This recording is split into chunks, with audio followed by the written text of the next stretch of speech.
The objective of this lesson is to learn how to use square root in Excel.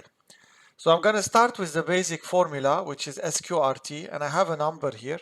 So I'm going to write equal SQRT, open the parenthesis, then you select the cell, you close the parenthesis, and you put enter, and 5. So 5 is the square root of 25.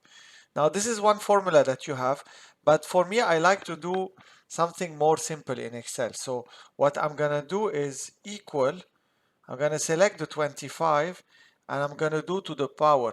To the power is the hat, and the hat in Excel, to get it you have to press shift and then 6. So shift and 6 you get the hat. So I'm going to put to the power 0.5. For those who are good in math, you'll know that square root is the same as having a number to the power 0.5. So I'm going to put enter and then I get the number. Even if you have something else, so for example, let's assume I add 3 to it, Excel will know automatically the priority and it will do the square root, then it will add 3. So in this case, you'll get 5 plus 3 equal 8. The last thing that I want to show you is square root pi. So Excel has this option where you could do something like this. Let's say I'm using pi. If you don't know what is pi, it's 3.14, and this is the formula that you can use in Excel to get pi.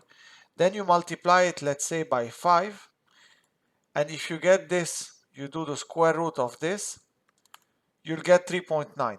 Instead of this, I can just do square root pi, and then I just put the number, which is 5, and I'll get the same answer. So basically square root pi multiplies the number by pi and gets the square root of it.